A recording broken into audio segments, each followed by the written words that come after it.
What is the estimated amount per taxpayer to pay down the debt and balance the budget? Well, you and Jeff Bush were both wrestling with these numbers, and they do change sometimes from day to day or hour to hour. Okay, so great question. So the question is, what is the amount to pay down the debt and balance the budget per taxpayer?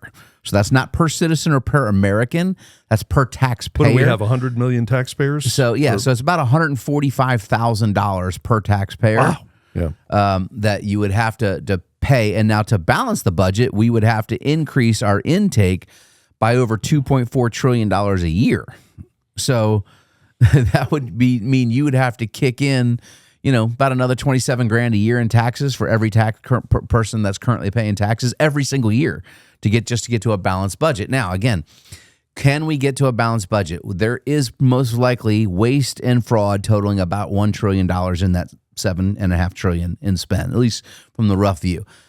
We are working hard to, or at least the Congress is, DOJ, et cetera, to cut that, and some of that will happen. Treasury Department just on Wednesday this morning announced they're going to lay off. They have over 100,000 employees, Chip, at the Treasury. What do we need 100,000 people working in the U.S. Treasury for? So they're going to cut 50,000 jobs right there. So slowly, as they get the government payrolls down, that will help. And then they think they can increase revenue by $1 trillion. And this came from an interview, by the way, with Commerce Secretary Howard Lutnick, the former CEO of Cantor Fitzgerald, who we talked about, who's Trump's Commerce Secretary. That is their plan. So basically, can they cut costs? Well, that's Elon's job. And can they raise revenue? That's Howard Lutnick's job. And then Treasury Secretary's job is to refinance all the current debt at the lowest interest rate possible. So they're attacking this from multiple fronts. And I do believe it could potentially happen.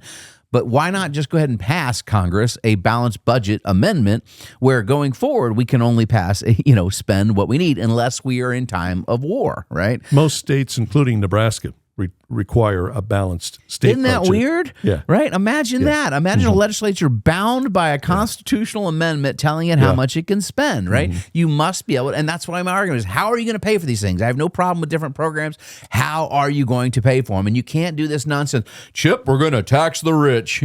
You can confiscate the wealth of every billionaire in America. Every single penny, every asset they own, and you can't run the government for 90 days anymore. That won't get you there. No, Jefferson, he was overseas in France when the Constitution was drafted, and he said, this is produced by demigods. I mean, this is a great document. There was one flaw, one problem. He said, boy, if only they would make sure that the budget has to balance. Don't let the government borrow. Well, they've certainly come to rue that. Well, hence, imagine if we had a balanced budget and then a surplus, and that surplus went into that sovereign wealth fund.